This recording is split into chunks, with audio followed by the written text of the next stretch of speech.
మహేష్ కుమార్ గౌడ్ మాట్లాడుతున్నారు గాంధీ భవన్లో లైవ్లో చూద్దాం. మీరు మంత్రి అయి కూడా దాదాపు 10 సంవత్సరాలు 6 సంవత్సరాలు అవుతా ఉంది. మీరు తెలంగాణ కోసం ఏం చేశారు?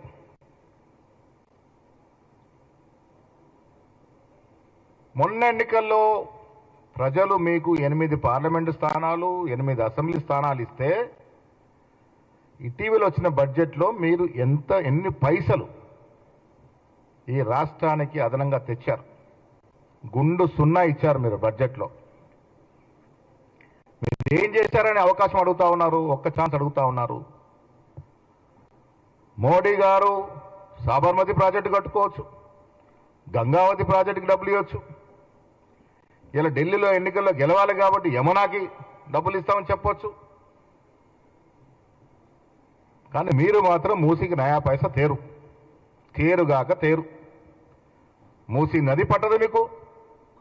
యావత్ దేశంలో 2వ స్థానం ఉన్నటువంటి మెట్రో ఇలా 9వ స్థానానికి పడిపోతే దాంట్లో మీ బాధ్యత లేదా?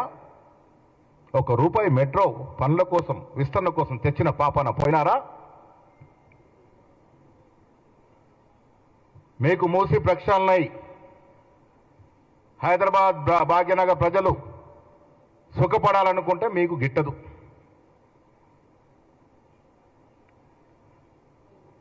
ఆనాడు రాజశేఖర రెడ్డి గారు ఇచ్చినటువంటి రింగ్ రోడ్డు వల్ల ఈ హైదరాబాద్ ఎంత అభివృద్ధి చెందిందో మనకు తెలుసు. అదే తరాలో రేవంత్ రెడ్డి గారు RRR రీజనల్ రింగ్ రోడ్ చేస్తామంటే దానికి డబ్బులు ఇవ్వరు. అది మీకు పడదు.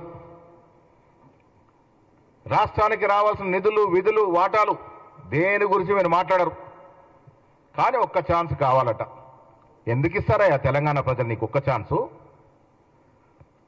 ఇన్నేళ్ళ రాజకీయ జీవితంలో నువ్వు ఏం చేసావు నీకు ఛాన్స్ ఇస్తారు? మీ పార్టీ ఏం చేసింది మీకు ఛాన్స్ ఇస్తారు? తెలంగాణ ప్రజలు మీకు ఛాన్స్ ఇవ్వరు. మొన్న ఎన్నికల్లో మేమే అధికారంలోకి అన్నారు. ఏమైంది? 8 సీట్లు ఇచ్చారు మీకు 119లో. మీ స్థితిగతులు, మీ రాజకీయాలు, మీ మతతత్వ రాజకీయాలు తెలంగాణ ప్రజలకు బాగా తెలుసు. లౌకికవాదాన్ని నమ్ముకున్న తెలంగాణ ప్రజలు భవిష్యత్తులో ఎప్పుడు కూడా ఈ మతవాద శక్తులకు అధికారం కట్టబెట్టవు. పనిచేసే వారిని ఆదరిస్తారు తెలంగాణ ప్రజలు. ఇలా తెలంగాణ డివిజన్ అయినప్పుడు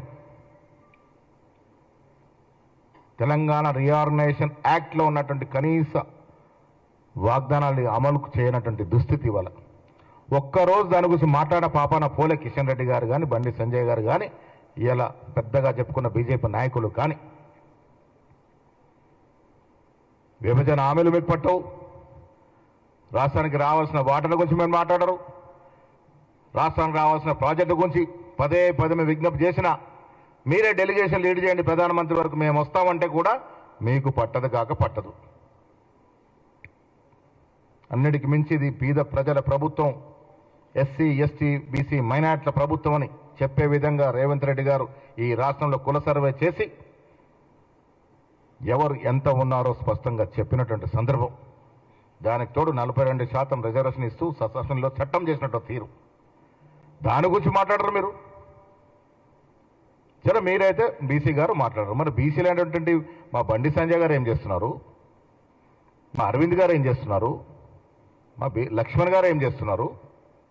అరే ప్రధానమంత్రి దగ్గరికి వెళ్ళి పార్టీలకు అతీతంగా తెలంగాణ రాష్ట్రం ఘనకార్యం చేసింది. 42% రిజర్వేషన్ ఇచ్చింది. స్థానిక సంస్థల్లో విద్యా ఉపాధిలో కూడా ఇస్తానంటా ఉంది. దీన్ని 9th షెడ్యూల్లో చేయాలని అడుగుతా.